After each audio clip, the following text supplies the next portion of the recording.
Hey guys, happy Wednesday. Sorry this video is coming a couple of days late, but I took the weekend off and it just really felt really good to get refreshed. So here we are, we're talking about paleo today. Now, some people may argue that they're like, paleo isn't really a fad diet. Well, in the way that a lot of people are using it or have used it in the past, it is a fad diet because again, they go by this label of, oh, I'm paleo, and then they do it for a while and then they drop off of it.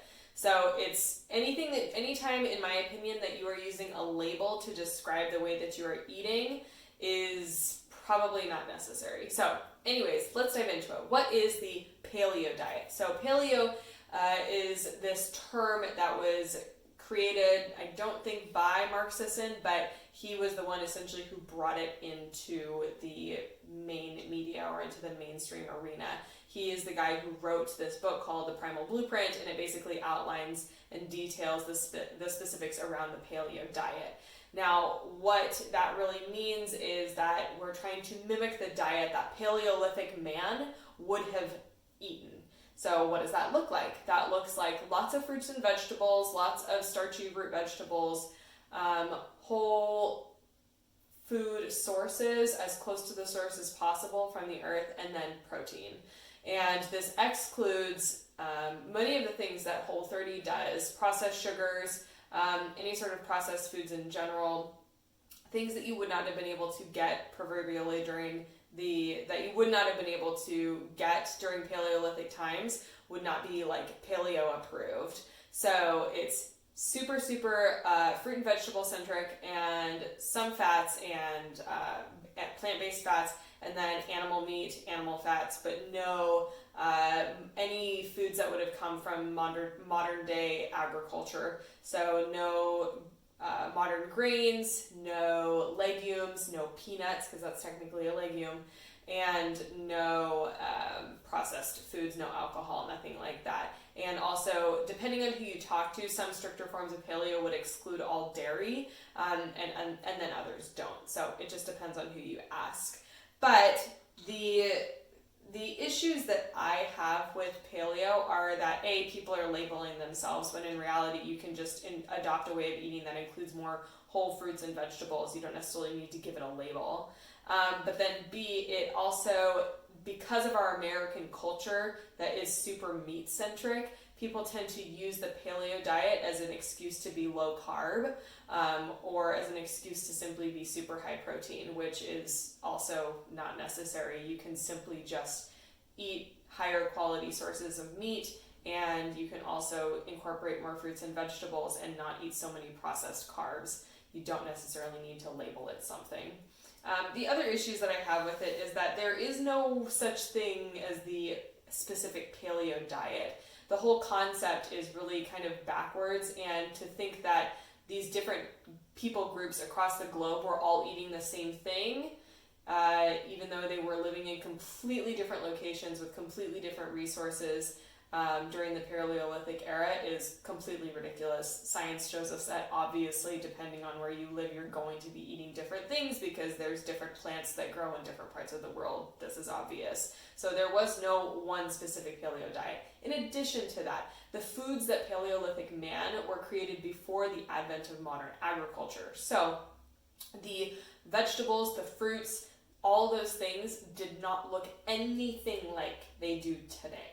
If you had seen, I think there's like a TED Talk video, somebody talks about this, where it's like what a carrot would have looked like, or the ancestral carrot looked like in Paleolithic times, is literally like a weed. It doesn't look anything like what we consume today. And that goes for pretty much every fruit and vegetable that we consume. Bananas, there's no such thing in the world anymore as non-GMO bananas, because every single banana has been hybridized to be more palatable. Original like true bananas were completely filled with seeds and basically inedible, probably something closer to a plantain, and it was very, very starchy. So there's really no such thing as like the singular Paleolithic diet, but the theme that runs throughout most of it is that it is whole foods from the source that are local to your area, and lean protein sources also local to your area. That's what Paleolithic man would have been eating. So the other thing again is that that people use these diets, whether it's paleo, whether it's keto, Whole30, whatever, to put restrictions and bounds around what they're eating. And I think that that's wholly unnecessary. And if you really just simply go by the guidelines of what is whole, what is fresh, what is local, then you're probably pretty good to go. And simply avoiding things that are hyper processed, that come in a plastic bag, or that come out of a factory, those sorts of things, that's what we're shooting to avoid here. So to designate yourself as paleo, yeah, sure, you could do that. But in terms of forcing yourself to be restricted from eating whole grains and lentils, which although part of modern day agriculture, that doesn't necessarily mean that they're bad for you or that they're going to kill you or that they're going to give you a disease or something like that. That's totally ridiculous. But it's simply something to be aware of, that that's what a lot of people are doing when they designate themselves as paleo. I can only eat this certain way. These foods I'm not allowed to have because paleo says I can't have them, yada, yada, yada, and so forth. If you want to use the paleo guidelines as a general, like, yeah, this is kind of how I'm trying to eat, sure, that's fine. But again, as always, I'm going to tell you, ask yourself why. What are you doing it for? What is it giving you? What do you think it's going to bring you?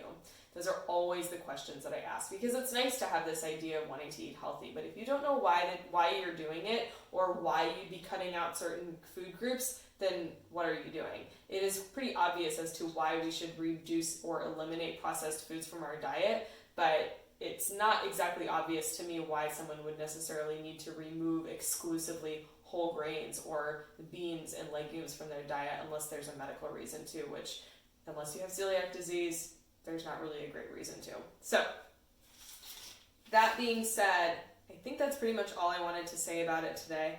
I hope that this was helpful. If you have questions or concerns or anything that you want to talk to me about regarding fad diets, I think there's going to be one more video that I'm going to be doing about this, and it's going to be something that is potentially controversial, but I'm going to do my best to clarify it up front, so you'll just have to wait and be surprised. I hope you guys have a fantastic Wednesday. I'll talk to you later. Bye.